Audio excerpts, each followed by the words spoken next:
12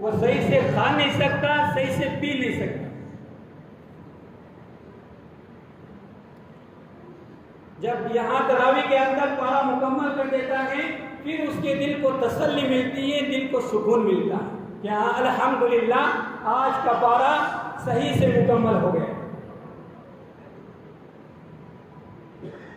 اور جو پڑھنے کے اندر چھوٹی موٹی غلطیاں آتی ہیں، غلطیاں آنا یہ کوئی گناہ کی بات نہیں ہے، آدمی سے نسیان ہو جاتا ہے، آدمی سے نسیان ہو جاتا ہے۔ سیدنا حضرت آدم علیہ نبینا علیہ السلام سے نسیان ہو گیا۔ تاجدار مدینہ آمنہ کے لخت جگر نور نظر محبوب سبحانی صلی اللہ علیہ وسلم 4 رکعت والی نماز پڑھا رہے ہیں، آپ نے 2 رکعت کے اوپر سلام پھیر دی۔ صحابہ کرام رضوان اللہ تعالی اجمعین نے پوچھا کہ یا رسول اللہ نماز مکمل ہو گئی یا نسیان ہو گیا؟ نماز مکمل ہو گئی یا آپ کو نسیان ہو گیا ہے؟ اللہ کے نبی علیہ السلام نے فرمایا کہ میں بھی تمہاری طرح انسان ہوں، میں بھی تمہاری طرح بشر ہوں، میں بھی تمہاری طرح انسان ہوں۔ جس طرح تم سے نسیان ہو جاتا ہے اسی طرح بعض مرتبہ مجھ سے بھی نسیان ہو جاتا ہے۔ تو قرآن سناتے وقت کسی کے غلطی آ جانا، نسیان ہو جانا یہ کوئی گناہ کی بات نہیں ہے۔ گناہ کی بات تو کیا ہے کہ قرآن کو غلط پڑھنا یہ گناہ کی بات ہے، یہ عیب کی بات۔ قرآن کو غلط پڑھنا یہ گناہ کی بات ہے، یہ عیب کی بات ہے کہ قرآن کو غلط پڑھنے سے انسان کو گناہ ہوتا ہے۔ ایک انسان قرآن پڑھ رہا ہے اور وہ کسی چیز کا قرآن پڑھنے کے اندر خیال نہیں کرتا، زبر کی جگہ زیر پڑھ لیتا ہے، زیر کی جگہ زبر پڑھ لیتا ہے، ہا کی جگہ ہا پڑھ لیتا ہے، اور چھوٹے شین کی جگہ بڑا شین پڑھ لیتا ہے۔ ایسے کرنے سے انسان کو گناہ ہوتا ہے۔ تو یہاں سنانے کے اندر جو غلطیاں آتی ہیں اس سے گناہ نہیں ہوتا، انسان کا نسیان ہو جاتا ہے، یہ کوئی عیب کی بات نہیں ہے۔ قرآن تو ایک سمندر ہے، بعض مرتبہ انسان یہ سوچتا ہے کہ اس صورت کے اندر، اس آیت کے اندر میرے غلطی آ ہی نہیں سکتی، غلطی آ ہی نہیں سکتی۔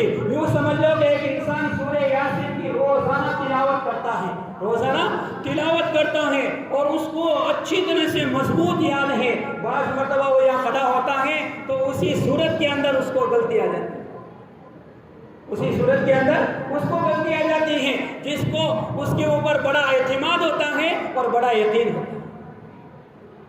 تو میرے عزیز محترم بھائی بزرگ اور دوستو، حضرت مولانا نے قرآن سنایا اور ہم سب نے سنا۔ حقیقت کے اندر اللہ رب العزت نے قرآن کا جو وزن اور قرآن کا جو مرتبہ اور مقام بتلایا ہے اس کو دیکھیں تو یہ ہماری گندی زبانیں اور یہ ہمارے گندے کان سننے اور سنانے کے لائق نہیں۔ قرآن کا جو مقام ہے، قرآن کا جو مرتبہ اللہ رب العزت نے اور تاجدار مدینہ آمنہ کے لخت جگر نور نظر محبوب سبحانی صلی اللہ علیہ وسلم نے جو بتلایا ہے کہ قرآن کا کیا مقام ہے، قرآن کا کیا مرتبہ ہے، قرآن کا کیا وزن ہے، اس کو دیکھتے ہوئے حقیقت کے اندر ہماری یہ گندی زبانیں اس کے پڑھنے کے لائق نہیں ہے۔ یہ تو اللہ کا کرم ہے اور اللہ کی طرف سے ہمیں توفیق ملی ہے کہ ہم سنا رہے ہیں۔ ہم اللہ سے یہ دعائیں کریں کہ اے اللہ ہمارے سننے کے اندر، ہمارے سنانے کے اندر اور سننے کے اندر جو قصور ہوئے ہیں، جو غلطیاں ہوئی ہیں، جو کوتاہیاں ہوئی ہیں اس کو نظر انداز فرما کر اور ہمیں معاف فرما، اور جو سنانے کے اندر اور سننے کے اندر جو ہم نے ہمتیں اور کارکردگی دکھائی ہے اے اللہ اس کو اپنی بارگاہ کے اندر تو کیا کر لے، قبول فرما، کیا کر لے، قبول فرما۔ میرے عزیز محترم بھائی بزرگ اور دوستو، دوسری بات کہ یہ رمضان المبارک کا مہینہ یہ اپنی آخری گھڑیاں گن رہا ہے، بالکل آخری کگار کے اوپر ہے، رخصت ہونے جا رہا ہے۔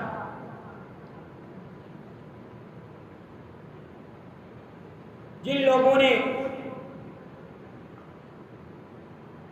اس رمضان المبارک کے مہینے کی قدر کر لی اور اس کی رحمتوں کو اور اس کی برکتوں کو حاصل کر لیا اور اس کے قیمتی ساعتوں سے مستفید ہو گیا تو میرے عزیز دوستو وہ شخص خوش نصیب، اور جس نے اس مہینے کو یوں ہی گزار دیا، جس نے اس مہینے کو یوں ہی گزار کیا، ہوٹلوں پر بیٹھ کر، چوراہوں پر بیٹھ کر اور ایک دوسرے کی باتیں کر کر، ایک دوسرے کی قیمتیں کر کر رمضان المبارک کے مہینے کا کوئی خیال نہیں کیا، کوئی احترام نہیں کیا، یوں ہی گزار دیا، تو یہ جب مہینہ جاوے گا تو اس کے بعد میں اس شخص کو بڑا افسوس ہوگا، بڑا افسوس ہوگا۔ موت اور حیات کا علم تو اللہ رب العزت کے پاس میں ہے، ہمیں نہیں پتا کہ کس کی موت کب اور کس وقت آ جائے، لیکن عقل مند اور سمجھدار انسان یہ ہے کہ اللہ نے یہ رحمتوں والا برکت اور برکتوں والا مہینہ جو ہمیں عطا فرمایا ہے، تو اس کی قیمتی ساعتوں سے، اس کی رحمتوں سے، اس کی برکتوں سے خوب فائدہ حاصل کر لے، خوب ساری فائدہ حاصل کر۔ کیا معلوم آئندہ سال یہ مہینہ ہمیں نصیب ہو کہ نہ ہو؟ کیا معلوم آئندہ سال ہم اس مہینے کے لیے اس دنیا کے اندر رہیں یا نہ رہیں؟ کیا معلوم کہ یہ رمضان مبارک کا روزہ رکھنے کی طاقت ہمارے اندر رہے یا نہ رہے، قرآن پڑھنے کی طاقت ہمارے اندر رہے یا نہ رہے، اور تراویح پڑھنے کی طاقت ہمارے اندر رہے یا نہ رہے؟ کسی کو علم نہیں ہے، کسی کو پتہ نہیں کہ کون اس دنیا سے چلا جائے یا کس کے اوپر کس وقت کون سی بیماری حاوی ہو جائے اور وہ رمضان مبارک کے روزہ رکھنے سے رک جاوے، تراویح پڑھنے سے رک جاوے۔ بہت سارے ساتھی جن کو فالج نے پکڑ لیا، جو یہاں مسجد کے اندر آ کر کھڑے نہیں ہو سکتے، جن کی طبیعت بگڑ گئی وہ قرآن کی تلاوت نہیں کر سکتے، جن کی طبیعت خراب ہو گئی وہ رمضان مبارک کا روزہ نہیں رکھ سکتے۔ تو اللہ رب العزت نے یہ جو نعمت ہمیں عطا فرمائی ہے، اس کی ہم قدر کریں۔ اب یہ بالکل کچھ دن بچے ہیں، ان کو ہم غنیمت سمجھیں اور اس مہینے کی، ان دنوں کی قدر کر کے خوب اللہ رب العزت کے سامنے روئیں اور گڑ گڑائیں، اے اللہ یہ جتنے دن چلے گئے ہیں اس کی ہم نے ناقدری کی ہے، ہم نے قدر نہیں کی ہے، اے اللہ یہ جو دن بچے ہوئے ہیں اس کی ہمیں قدر کرنے کی توفیق عطا فرما دے، اس کے اندر ہمیں قرآن کی تلاوت کرنے والا بنا دے، ان دنوں کے اندر تیرا ذکر کرنے والا بنا دے، ان دنوں کے اندر تیرے سامنے رونے اور گڑگڑانے والا بنا دے، ان دنوں کے اندر زیادہ سے زیادہ نوافل پڑھنے والا بنا دے، ان دنوں کے اندر زیادہ سے زیادہ تیری طاعت اور عبادت کرنے والا بنا دے۔ کیا معلوم آئندہ سال یہ ہمیں نصیب ہو کہ نہ ہو؟ کس کو پتا ہے کہ میری موت ابھی نہیں آئے گی، 2 سال بعد میں آئے گی، 10 سال بعد میں آئے گی؟ کسی کو پتا نہیں۔ یہ ٹریننگ کا مہینہ ہے، یہ تربیت کا مہینہ ہے، اللہ رب العزت ہماری تربیت فرما رہے ہیں، اس مہینے کے ذریعے ہماری ٹریننگ ہو رہی ہے۔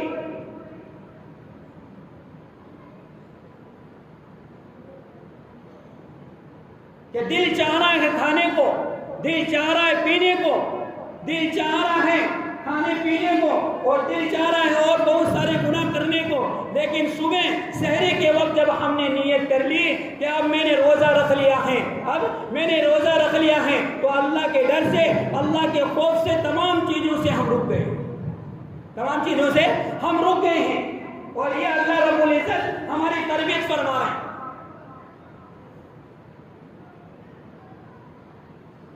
کہ نفس کے خلاف چل رہا ہے، نفس کہہ رہا ہے، نفس کی چاہت ہے کھانے اور پینے کی، لیکن روزہ رکھنے کے بعد میں یہ نفس کے خلاف چل رہا ہے، مزاج کے خلاف چل رہا ہے۔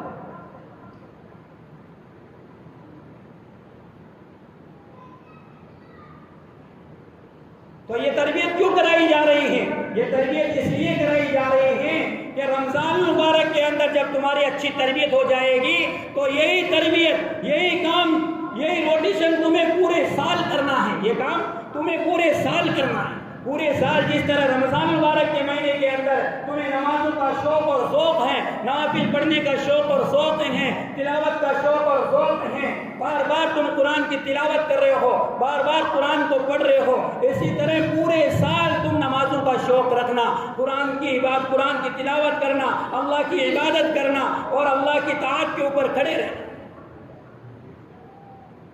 یہ نہیں کہ رمضان مبارک کا مہینہ رخصت ہو گیا تو اب ہم اعمال کے اعتبار سے رخصت ہو جائیں، ہم قرآن کے اعتبار سے رخصت ہو جائیں، ہم اللہ کی عبادت کے اعتبار سے رخصت ہو جائیں۔ نہیں، جس طرح رمضان مبارک کے مہینے کے اندر ہم نے تکبیر اولیٰ کے ساتھ میں نمازیں پڑھی ہیں، رمضان کے مہینے کے اندر ہم نے جماعت کے ساتھ میں نماز پڑھی ہے، نوافل کثرت سے پڑھے ہیں، قرآن کی کثرت سے تلاوت کی ہے، اسی طرح پورے سال ہمیں تکبیر اولیٰ کے ساتھ میں اور جماعت کے ساتھ میں نمازیں پڑھنی ہیں اور قرآن مجید کی تلاوت۔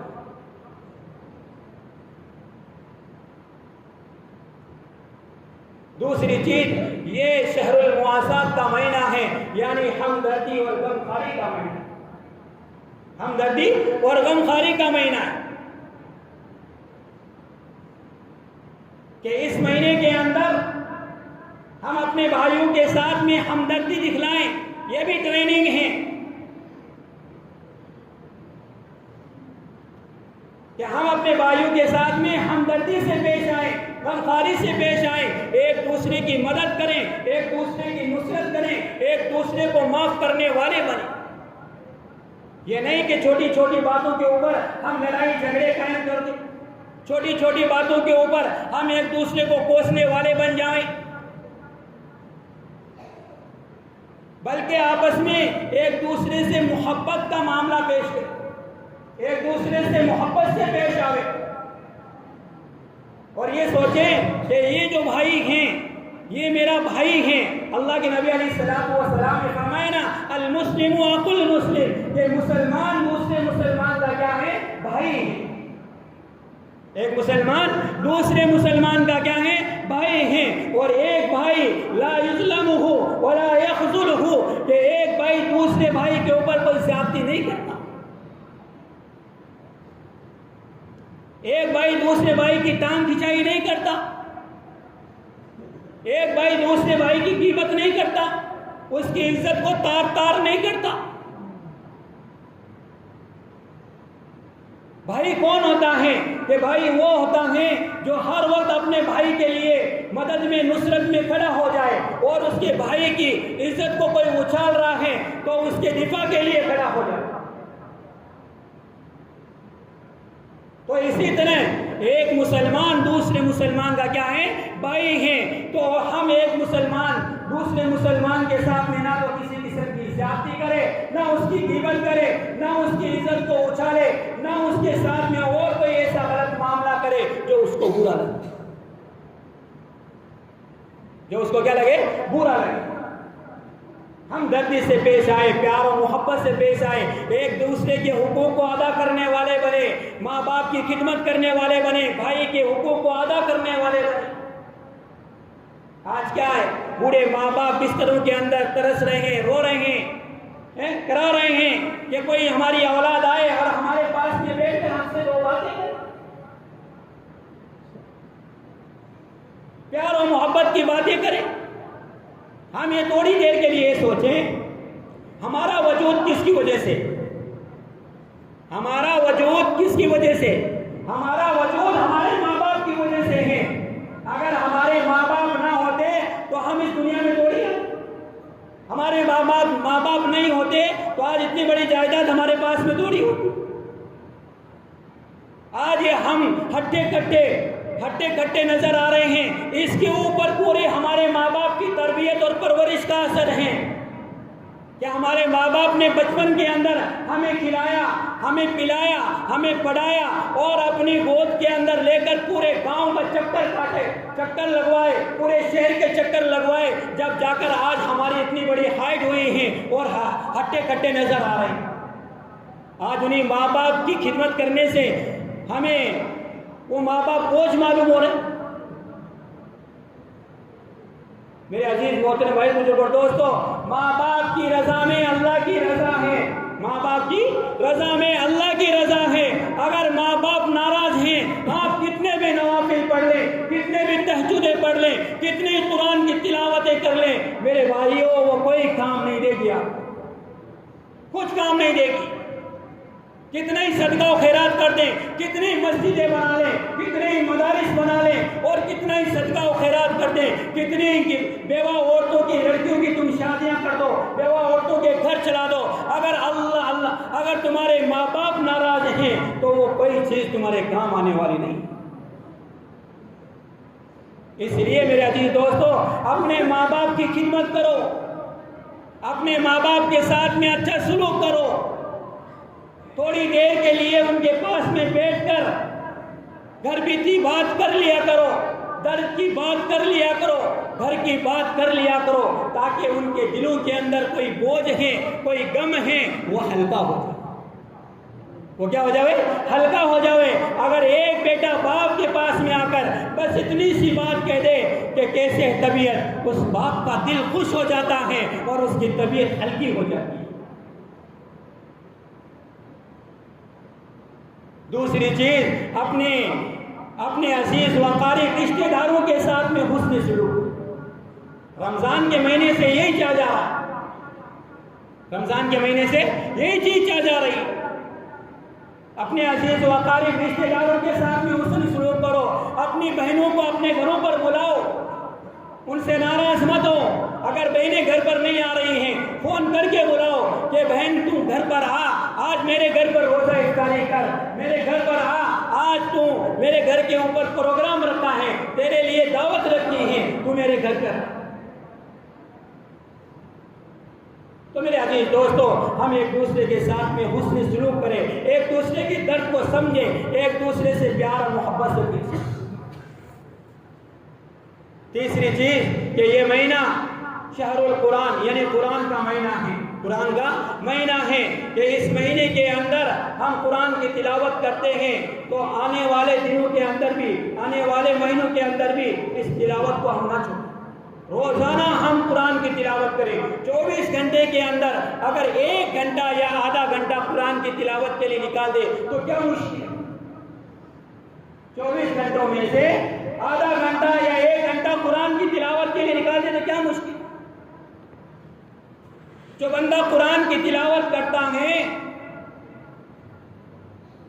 تو اللہ رب العزت بالکل اس کے قریب ہوتے ہیں اور اس سے بات کرتے ہیں، اس کی تلاوت کو سنتے ہیں، اس کی تلاوت کو سنتے ہیں۔ تو روزانہ ہم قرآن کی تلاوت کریں، روزانہ قرآن کی تلاوت کریں، اور کوشش یہ کریں کہ اس کے معنی اور مطالب اور مفاہیم کو سمجھ کر اس کی تلاوت کریں۔ جب اس کے معنی کو سمجھیں گے، اس کے مفہوم کو سمجھیں گے، اس کے مطالب کو سمجھیں گے، تو میرے عزیز دوستو، قرآن ہم سے کیا کہہ رہا ہے اس چیز کا ہمیں علم ہوگا۔ حالانکہ بغیر سمجھے گے بھی پڑھیں گے تب بھی ثواب سے خالی نہیں ہے، تب بھی ثواب ملے گا، لیکن سمجھ کر پڑھیں گے تو اور زیادہ اس کا اجر ملے گا، اور زیادہ ہمیں قرآن کی تلاوت کا شوق۔ تو اس لیے میرے عزیز دوستو، اس مہینے سے یہی چاہا جا رہا ہے کہ جس طرح رمضان کے مہینے کے اندر ہم نے قرآن کی بہت ساری تلاوتیں کی ہیں، بہت سارے قرآن پڑھے ہیں، تو اسی طرح پورے سال کے اندر ہمیں قرآن کی تلاوت کرنا ہے اور قرآن کو کسی حال میں نہیں چھوڑنا۔ یہ ربط قرآن سے جو ہمارا ربط ہے، یہ آخری سانس تک باقی رکھنا ہے، آخری سانس تک باقی رکھنا ہے۔ اور ہم کوشش کریں کہ جس طرح آج یہ حفاظ کرام یا کھڑے ہو کر قرآن شریف سنا رہے ہیں، تو ہم یہ کوشش کریں اور اللہ سے دعائیں کریں کہ اے اللہ میری اولاد کو بھی قرآن کا علم عطا فرما کہ وہ اس محراب کے اندر کھڑے ہو کر قرآن سنانے والا۔ بتایا کہ 3 دعائیں ایسی ہیں، 3 دعائیں ایسی ہیں لا شک فیہن، کہ ان کے قبولیت کے اندر کوئی شک نہیں ہے۔ ان میں سے ایک دعا باپ کی دعا ہے۔ جب باپ اپنی اولاد کے لیے دعا کرتا ہے تو وہ دعا اللہ کے یہاں فوراً قبول ہوتی ہے۔ اب میں اپنی بات کو ختم کر رہا ہوں، ایک بات بتلا کر، ایک قصہ بتلا کر، کہ عرب کے اندر ایک فیملی تھی، عرب کے اندر ایک فیملی تھی۔ تو اس فیملی کے اندر اس شخص کے 3 بیٹیاں تھی، ایک لڑکا تھا، اور اس شخص کی بڑی تمنا تھی کہ میں اپنے بیٹے کو حافظ قرآن بناؤں۔ وہ اللہ سے دعائیں کرتا بار بار اللہ کے سامنے روکتا کہ اے اللہ میرے اس لڑکے کو حافظ قرآن بنا دے، میرے اس بچے کو حافظ قرآن بنا دے۔ ایک دن کیا ہوا کہ اس شخص کو کسی بیماری نے پکڑ لیا، فالج اس کے اوپر گر گئے۔ اب وہ ہر وقت اپنے بستروں کے اندر رہتا، آہستہ آہستہ اس کا لڑکا بڑا ہوا، وہ کام پر جانے لگا اور کام پر سے تھوڑی بہت آمدنی آتی، وہ ایک دن آمدنی لے کر آیا اور لا کر اپنے باپ کی تکیے کے نیچے رکھ دیا۔ اپنے باپ کو ہاتھ میں دینا بھی مناسب نہیں سمجھا۔ یہ نیک اولاد کی فطرت ہوتی ہے، نیک اولاد کی عادت ہوتی ہے کہ میں اپنے باپ کو ابھی ہاتھ میں دوں گا تو میرا ہاتھ اوپر ہو جائے گا، میرا باپ کا ہاتھ نیچا ہو جائے گا، اور اس طرح کرنا میں مناسب نہیں سمجھتا، اس طرح کرنا میں مناسب نہیں سمجھتا۔ اس لیے وہ پیسے لا کر اپنے باپ کے تکیے کے نیچے رکھ دیا۔ تو اس نے ایک مرتبہ وہ تکیہ اٹھا کر دیکھا تو تکیے کے نیچے پیسے ہیں۔ اس نے اپنی رفیق حیات کو بلایا کہ یہ پیسے کہاں سے آئے؟ تو اس کی بیوی نے کہا کہ آپ کا بچہ کام پر گیا تھا اور کام پر جانے کے بعد میں یہ اس کو پیسے ملے تھے، اسی نے آ کر آپ کے تکیے کے نیچے یہ پیسے رکھے۔ ہم ہوتے تو خوش ہوتے کہ میرا لڑکا کمانے والا بن گیا، میرا بچہ پیسے لانے والا بن گیا۔ اس شخص کی فکر کو دیکھیں، اس نے وہ پیسے ہاتھ میں لیے اور اپنے قانون کا کونا پکڑا اور اللہ کے سامنے رونے لگ گیا کہ اے اللہ میں نے تیرے سامنے یہ دعا کی تھی کہ میرے بچے کو حافظ قرآن بنا دے۔ اے اللہ میں نے اپنے بچے کے لیے یہ دعا نہیں کی کہ وہ پیسہ کمانے کی مشین بنے، بلکہ میں نے تو یہ دعا کی تھی یہ قرآن کا حافظ بنے، یہ قرآن کی تفسیر کرنے والا بنے، یہ قرآن کو سمجھانے والا بنے۔ اے اللہ میرے بچے کو حافظ قرآن۔ یہ دعا کر کے کچھ دنوں کے بعد میں اس کا انتقال ہو گیا اور اس بچے کو اتنی فکر ہوئی اس باپ کے انتقال کے بعد میں کہ وہ امام صاحب کے پاس میں روزانہ آتا، وہ پورے دن کام کرتا، رات کو امام صاحب کے پاس میں بیٹھ کر حفظ یاد کرتا۔ آہستہ آہستہ وہ حافظ بن گیا۔ حافظ بننے کے بعد میں اس نے عالمیت کا کورس شروع کیا، وہ عالم بن گیا، اور عالم بننے کے بعد میں اس کو ایک اسٹیج کے اوپر بلایا گیا کہ اس کو سند دی جاوے گی۔ بہت سارے مہمان کھڑے ہیں، عزیز و اقارب رشتے دار کھڑے ہیں، اس کے اساتذہ کھڑے ہیں، اور وہ بچہ دھائیں مار کے رو۔ اب ایک استاد آیا اور آ کر کہنے لگا ارے بھائی تو رو رہا ہے، آج تو خوشی کا مقام ہے، تجھے سند ملنے والی ہے اور تو رو رہا ہے۔ تو بچہ کہنے لگا کہ یہ خوشی کے آنسو ہیں، میں رو رہا نہیں ہوں، یہ خوشی کے آنسو ہیں۔ کاش کہ آج میرا باپ زندہ ہوتا تو وہ کتنا خوش ہوتا۔ میرا باپ آج زندہ ہوتا اور مجھے اس طرح اسٹیج کے اوپر کھڑا دیکھتا اور حافظ کی اور عالمین کی سند کو لیتے ہوئے دیکھتا تو میرا باپ کتنا خوش ہوتا۔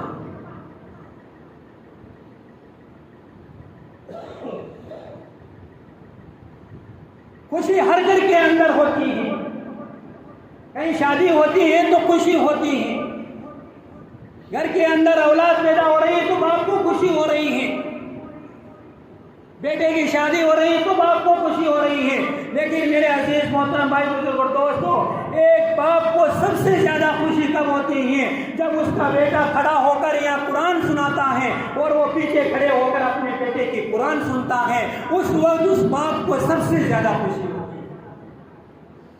اس لیے میرے عزیز محترم بھائی بزرگ اور دوستو، ہم ارادہ اور نیتیں کریں کہ انشاءاللہ ہم اپنے گھروں کے اندر سے ایک بچے کو یا دو بچے کو ضرور حافظ قرآن بنائیں گے، ضرور عالم بنائیں گے۔